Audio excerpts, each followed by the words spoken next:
You guys ready for this craziness?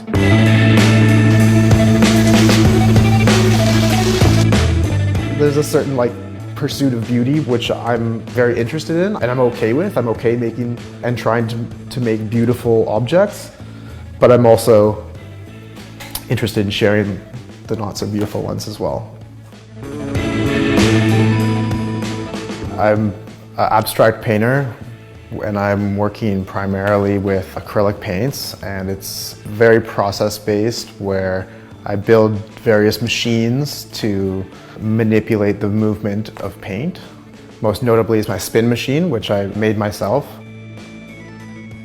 Like a bicycle, where I pedal it and it's like the centrifugal motion expands the paint on the surface. And I've sort of developed on that process over the years with different swinging troughs and pendulums and harmonographs, and they're all with the purpose of applying paint to canvas. You get the sense that it was almost like a naturally occurring thing that was like a spray or a splatter or a swoosh of paint that had made that image.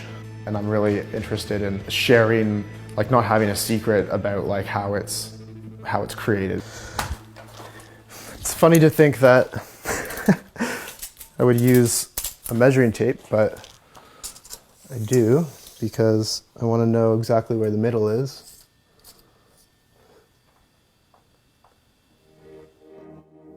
The reason for the spin, I was kind of amazed by when colors would be swirled up on a palette, traditionally painting with a paintbrush. And I was looking out on a micro scale, and the spin was a way that I found to make that what I saw in a small capacity larger. I love the surprising results. I love to the process of discovery. Some of my paintings, the way that they're spun, they're so vigorous that they destroy the image.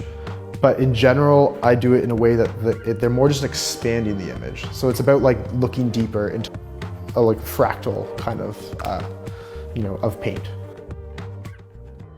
My initial relationship to color was bright colors equals good vibes. That was a long time ago, and I still appreciate that perspective, but I think it's more complex than that, and emotions are more complex than that, and color has an interesting relationship with emotions. I think the strongest paintings have a palette that reflects these kind of highs and lows and a full spectrum. And so this is kind of what I'm trying to explore in my work.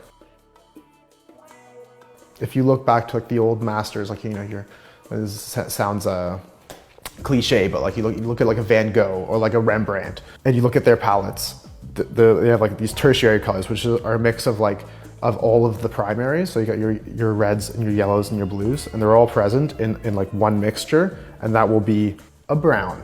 And if you look at that brown on its own, you might say, oh, that's not a very flattering color, or it's a muddy color. But they're also the most beautiful and complex colors, and the ones that are found in nature. And all these old masters, that a lot of their paintings had these tones in them.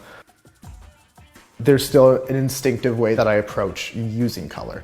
All kind of color theory and history aside, I will reach for colors based on my own emotions and my own instincts.